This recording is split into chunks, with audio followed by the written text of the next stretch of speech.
Buenos días, buenas tardes, buenas noches. Este es Francisco Ruiz, hablando con ustedes desde Boston, Massachusetts, USA. En el episodio pasado, hablamos de lo difícil que es mantener la información en un estado de infalibilidad, sin errores. Tomamos como ejemplo el Viejo Testamento, los libros sagrados judíos, y su afán por mantener la Torah y el Talmud sin errores.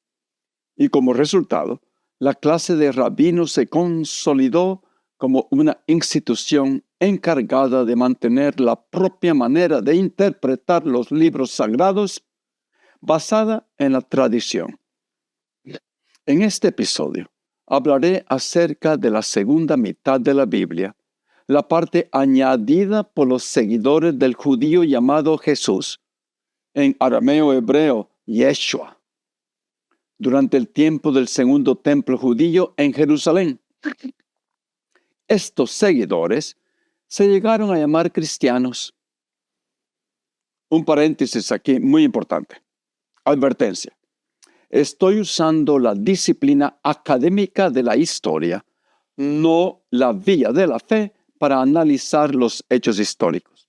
Así que aquellos que me ven o escuchan mis grabaciones, no se ofendan. Yo acepto firmemente la validez de su posición si a través de la fe ustedes han llegado a aceptar la versión de su Biblia como la palabra exacta e infalible de Dios. Termino el paréntesis aquí.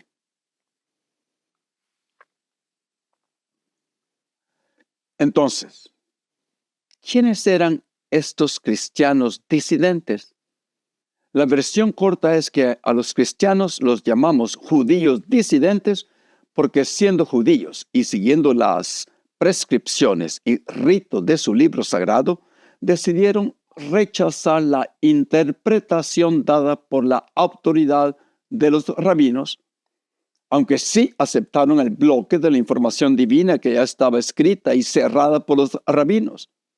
Ese bloque de información bíblica de los rabinos, los cristianos llegaron a llamarla el Antiguo Testamento. Cuando surgió durante el siglo I, el cristianismo no era una religión unificada, sino más bien una serie de movimientos judíos que no estaban de acuerdo en muchas cosas, excepto en que todos consideraban que Jesucristo, y no la institución rabínica poderosa de los fariseos, ejercía como autoridad suprema sobre las palabras de Jehová. Al rechazar la autoridad de la institución rabínica y aceptar al mismo tiempo la posibilidad de nuevas revelaciones divinas, los cristianos abrieron las puertas al caos completo. Una de las razones fue que los rabinos ya habían dictaminado el final de las revelaciones divinas, pero para los cristianos las revelaciones nuevas estaban profetizadas en ese bloque antiguo de información. Los cristianos comenzaron a interpretar pasajes del Antiguo Testamento de diferente manera y encontraron pasajes que corroboraban sus sospechas. La venida de Jesucristo, el Mesías, había sido profetizada. Esos rabinos han interpretado esos textos sagrados incorrectamente, dijeron esos disidentes judíos que ahora llamamos cristianos. Ya mencioné que la interpretación de los textos sagrados creó un problema profundo porque destruye el anhelo de los judíos de asegurar la infalibilidad de sus textos. La ola cristiana comenzó a darle múltiples giros a esos textos. Esto quería decir que esos textos no eran después de todo infalibles. Bueno, Jesús ya estaba muerto, así que ya no podía intervenir en las peleas, discusiones, argumentos entre los cristianos. En otras palabras, Jesucristo no podía decirles a esos que se estaban discutiendo y debatiendo entre ellos porque estimaban incorrecta la interpretación dada por los otros. Jesucristo no podía intervenir en las peleas y decirles, no, eso no es lo que yo quise decir. Yo quise decir esto. Ustedes me lo están malinterpretando. No, eso no es una profecía. No, no es lo que el Viejo Testamento quiere decir. Esto no es lo que quiere decir, etcétera, etcétera. Jesucristo ya se había muerto. No podía intervenir para clarificar las cosas. ¿Quién entonces podía decidir qué interpretaciones y mensajes estaban inspirados por la divinidad, o sea, infalibles, y cuáles eran puras alucinaciones o inventos de los falibles humanos? Hay muchísimos expertos en mi audiencia con conocimientos más extensos y profundos que los míos acerca de esta materia, pero basta que yo mencione algunos ejemplos de la diversidad de textos cristianos, la abundancia de información producida en los años posteriores a la muerte de Jesucristo para comprender la dificultad de comprobar cuáles provenían de un infalible Dios y cuáles eran meramente invenciones o alucinaciones esquizofrénicas de los humanos. Aquí les van algunos ejemplos. Hay muchos. Juan, o San Juan, no fue el único en describir el fin del mundo en su Apocalipsis, el libro de la Revelación. Tenemos muchos más apocalipsis de esta época. Por ejemplo, el Apocalipsis de Pedro, el Apocalipsis de Jaime e incluso el Apocalipsis de Abraham. Y si yo quiero hablar de los evangelios, además de los 4 evangelios de Mateo, Marcos, Lucas y Juan, les puedo decir que los primeros cristianos tenían el evangelio de Pedro, el evangelio de María Magdalena, el evangelio de la verdad, el evangelio del Salvador, y un poco después encontramos el evangelio de Tomás, que es una recopilación de 114 dichos o dichos ocultos atribuidos a Jesucristo, sin narrar su vida, milagros, muerte o resurrección. Tal vez esta expresa la verdadera palabra de Dios. También, además de los hechos de los apóstoles, hubo al menos otra docena de hechos, como los hechos de Pedro y los hechos de Andrés. Las cartas fueron todavía más prolíficas. La mayoría de las Biblias actuales contienen 14 epístolas atribuidas a Pablo, 3 atribuidas a Juan, 2 a Pedro y 1 a Jaime y otra a Judas. Los antiguos cristianos estaban familiarizados no solo con las cartas paulinas adicionales, como la epístola de los laodicenses, sino con otras numerosas epístolas supuestamente escritas por otros discípulos y santos. El hecho de que los cristianos compusieran cada vez más evangelios, epístolas, profecías, parábolas, plegarias y otros textos hizo difícil saber a cuáles prestar atención. ¿Son todos estos textos las palabras infalibles de Dios o solamente algunos pocos? Los cristianos necesitaban una institución que los clasificara. Así fue como se creó el Nuevo Testamento, más o menos en la misma época en que los debates entre rabinos judíos producían el Talmud, como vimos en el episodio pasado. Los debates entre sacerdotes, obispos y teólogos cristianos produjeron el Nuevo Testamento. Entonces, ¿cómo arreglamos este asunto? Bueno, como siempre pasa, los que tienen el poder deciden. Los poderosos obispos, patriarcas sabios como un tal Anastasio, o un otro llamado Crisóstomo, o un otro con el nombre de Orígenes, comenzaron a producir sus propias listas de lo que ellos dictaminaban eran palabras divinas y otras herejes. Estoy seguro que no le preguntaron o no estimaron necesario pedirles preguntas a aquellos que seguían esos libros que estaban rechazando. No creo que hacían eso. Sino tal vez hubieran insertado nuevos libros. Nuevos libros divinos en sus propias listas. Tantas listas que habían en un momento que los que tenían autoridad tuvieron que reunirse en diferentes partes y en diferentes tiempos. Al principio se reunieron en el norte de África, en Hipona, donde San Agustín andaba, después en Cartago, para llegar a un arreglo. Por supuesto que todos ya sabemos que un tal llamado Constantino quien, viendo la influencia poderosa de las diversas versiones del cristianismo, políticamente decidió unificar su imperio romano, mandando a los patriarcas que se reunieran para decidir cuál libro era y cuál no era divino. Así es como nace el Nuevo Testamento. El cristianismo se usaba para unificar políticamente el imperio romano.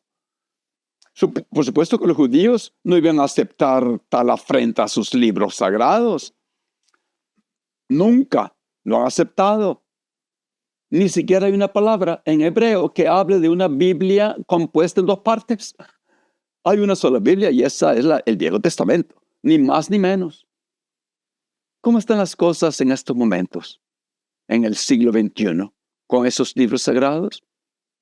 Yo les puedo dar una Biblia que leen los cristianos ortodoxos de iglesias copta, la de Armenia y la de Siria, con 76 libros. Libros extras del Viejo Testamento. Una Biblia que leen los cristianos ortodoxos de Etiopía tiene 81 libros. La católica tiene 73 libros. Una que leen las iglesias cristianas del sur de Estados Unidos tiene 66 libros. Todas estas Biblias son diferentes. ¿Será posible que todas sean las palabras divinas de Dios? ¿Es un asunto que los mortales humanos han decidido? Hay denominaciones religiosas, o sea, sectas, en el sur de Estados Unidos, la área más conservadora del país, que no celebra la Navidad ni la Pascua, porque los consideran vestigios paganos que habían sido cristianizados arbitrariamente por la apóstata Iglesia Católica. Entonces, ¿en qué quedamos? ¿Cuál es la palabra divina? Entre estas iglesias mencionadas, una dice que las otras contienen libros falsos, o sea, falsificaciones escritas por impostores, y que de todas maneras sus interpretaciones son falsas, o paganas, o diabólicas, o sea, satánicas. Otras dicen que la mejor traducción es la directa, hecha del griego antiguo. Esas exclamaciones contra sus contrincantes se oyen muy frecuentemente saliendo de las bocas de esos cristianos fundamentalistas del sur de Estados Unidos. Así como la mayoría de los judíos olvidaron que los rabinos habían compilado el Antiguo Testamento, la mayoría de los cristianos olvidaron que los concilios y sínodos de la Iglesia compilaron el Nuevo Testamento y simplemente terminaron por verlo como la palabra infalible de Dios. Pero mientras se consideraba que el libro sagrado era la fuente suprema de autoridad, el proceso de compilación dejó el poder ¿a quiénes? El poder real en manos de una falible institución humana que compiló esos libros. En el judaísmo, la canonización del Antiguo Testamento y de la Mishnah y del Talmud fueron de la mano de la creación de la institución rabínica. En el cristianismo, la canonización del Nuevo Testamento fue de la mano de la creación de una iglesia cristiana unificada. Los cristianos confiaban en los funcionarios eclesiásticos, como el obispo Atanasio o el obispo Agustín, debido a lo que leían en el Nuevo Testamento, pero tenían fe en el Nuevo Testamento porque era lo que los obispos les decían que leyeran.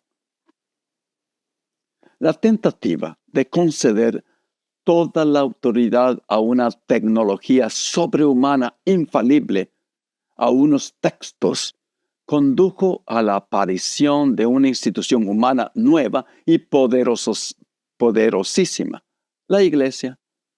La necesidad de interpretar los libros sagrados cristianos confirió el poder a la Iglesia.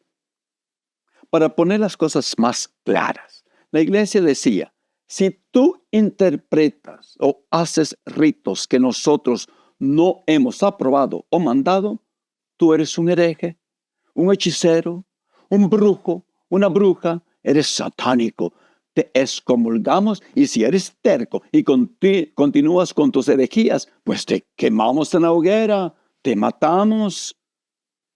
La dinámica social que se reproduce cuando hay una institución religiosa resulta en mantener el orden, el control social, el paradigma religioso, con un aumento incremental de riqueza y poder, donde el pueblo vive en una caja de resonancia, con paredes definidas difíciles de agujerar. Aquí les doy una descripción de esta dinámica en la historia de la iglesia. Tomemos el mensaje fundamental dado por el Sermón de la Montaña escrita por Mateo. Debemos amar a nuestros enemigos. Debemos ofrecer la otra mejilla y los mansos heredarán la tierra. El mensaje es claro. Pero hubo un inquisidor francés llamado Jacques Fournier que escribió a principios del siglo XIV todo un tratado sobre el Sermón de la Montaña en el que explicaba que el texto justificaba la caza de herejes. Justificaba matar a estos pobres inocentes porque era un acto de amor, escribió ese hombre. Era para salvarlos del infierno. Este escritor se convirtió en el Papa Benedicto XII. La iglesia se convirtió en la institución más poderosa de todo Occidente. La iglesia era la única que interpretaba el libro sagrado como Dios mandaba. Pero matar no era suficiente. El Papa tuvo que controlar la publicación de información. No hay nada más temeroso para el poder autoritario en este momento también. El permitir que los subyugados comiencen a leer otros puntos de vista, otras interpretaciones de los hechos, que tengan otras ideas divergentes de un libro. Bueno, en ese tiempo estamos antes de la imprenta. Estamos antes de la imprenta en ese momento. Todo se tenía que hacer a mano y costaba mucho dinero. ¿Y quién tenía el dinero? La iglesia. La iglesia controlaba los centros de copia, los archivos, bibliotecas. Un pobre hereje, entre comillas, o sea, un libre pensador, no podía producir 100 libros. Por ejemplo, imposible. La iglesia pretendía encerrar a la sociedad en una caja de resonancia y limitar la difusión de libros únicamente a aquellos que la respaldaran. Y la gente confiaba en la iglesia porque casi todos los libros la apoyaban. Esta dinámica está a plena vista en estos momentos en algunos países del mundo. Basta con mencionar lo siguiente. Y yo creo que ustedes ni me lo van a creer. Hay 22,000 libros en este año del 2026 prohibidos en el sur de Estados Unidos. Algunos de ustedes se van a reír. Las bibliotecas no pueden comprarlos, ni las escuelas los pueden enseñar.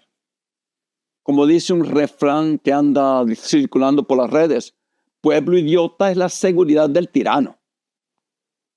El resultado lógico fue el auge de una institución humana poderosísima, pero falible, como la Iglesia Católica, que aplastaba todas las ideas que se oponían a ella como erróneas, al tiempo que no toleraba que nadie cuestionara las suyas. En esos tiempos, las instituciones humanas poderosísimas como son los gobiernos de algunos países, la exclamación es fake news, o sea, información falsa, o sea, no nos importa que sea verdad. Eso no es el punto. Ese no es el asunto. Lo que importa es que estamos en contra de esa versión y no la aprobamos porque esa versión la determinamos falsa. Expertos de la información católica, como Jacques Fournier, a ese fraile que mencioné, dedicaban sus días a la lectura de la interpretación que Tomás de Aquino hacía de la interpretación de Agustín de las epístolas que escribió Pablo, a las que sumaban sus propias interpretaciones. Todos estos textos interrelacionados no representaban la realidad, sino que creaban una nueva esfera de información, una nueva realidad, una nueva red, incluso mayor y más poderosa que la creada por los rabinos judíos. Los europeos de la Edad Media se hallaban instalados en dicha esfera de información y sus actividades, pensamientos y emociones cotidianos se definían por medio de textos acerca de textos sobre textos. Las tentativas de esquivar la falibilidad humana, repito, mediante la concesión de la autoridad a un texto infalible, nunca tuvieron éxito. Si alguien creía que esto podía deberse a un error de los rabinos judíos o de los sacerdotes católicos, la Reforma Protestante repitió lo mismo, una y otra vez el experimento, y obtuvo siempre los mismos resultados. Lutero, Calvino y sus sucesores adujeron que no había necesidad de que ninguna institución humana falible se interpusiera entre la gente común y el libro sagrado. Los cristianos debían abandonar las burocracias parasitarias que crecían alrededor de la Biblia y volver a conectar con la palabra original de Dios. Tal vez esa es la razón por la cual cuando estuve una semana en El Salvador, en Amatecampo, una aldea enfrente de la playa, conté en un espacio de pocos kilómetros a 5 iglesias, sectas, cultos protestantes, predicando su propia versión de la palabra divina. Pero la palabra de Dios no se interpretan las palabras, no se interpretan a ellas mismas. Razón por la que no solo luteranos y calvinistas, sino otras tantas sectas protestantes acabaron por establecer sus propias instituciones eclesiásticas, a las que concedieron la autoridad de interpretar el texto, aceptar o rechazar doctrinas y sacramentos, etc., y perseguir a los herejes. Como demostración, pensemos en lo que ocurrió durante una de las épocas más célebres de la historia de las redes de información, la Revolución Europea de la Imprenta. La introducción de la imprenta en Europa a mediados del siglo XV hizo posible la producción masiva y relativamente rápida, barata y secreta de textos. Incluso cuando la Iglesia Católica los prohibía.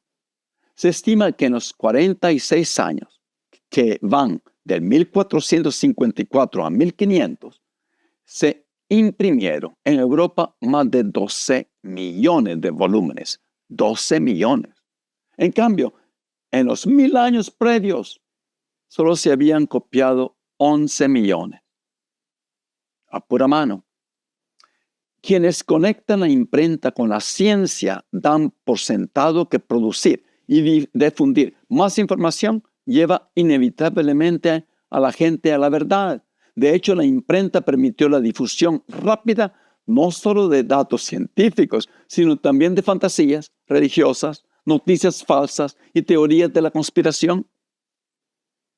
Puede que el ejemplo más conocido en este último sea la creación de una conspiración mundial de brujas satánicas que Yuval menciona en su libro, que dio lugar al furor de la caza de brujas que afectó a la Europa de principios de la Edad Moderna. Por muchos siglos había una creencia en brujos y brujas, pero la iglesia la consideraba como fantasía y predicaba que todo eso era una ilusión y superstición. Pero la imprenta vino a cambiar este asunto. Todo cambió cuando un fraile dominicano que escribió un tratado llamado Maleus Maleficarum, basado en las creencias de unos pueblos en las faldas de los Alpes acerca de brujas. Por lo visto, una conspiración global de brujas dirigida por Satanás había constituido una religión anticristiana institucionalizada. Su objetivo era nada más que la completa destrucción del orden social de la humanidad. Eso fue lo que escribió ese bruto. Se decía que las brujas se reunían de noche en enormes asambleas demoníacas en las que adoraban a Satanás, mataban niños, comían carne humana, se entregaban a orgías y lanzaban maleficios que causaban tormentas, epidemias y otras catástrofes. Este lunático fraile, loco, recomendaba el empleo de métodos de tortura terribles con el fin de obtener las confesiones de aquellos de los que se sospechaba que estuvieran practicando la brujería, y el único castigo posible para los culpables era la ejecución. Argumentó que la brujería era típicamente propia de mujeres, porque se originaba en la lujuria, que supuestamente estaba más desarrollada en las mujeres. Advertía a los lectores que el sexo podía hacer que una mujer piadosa se convirtiera en bruja y que su marido fuera víctima de un embrujo.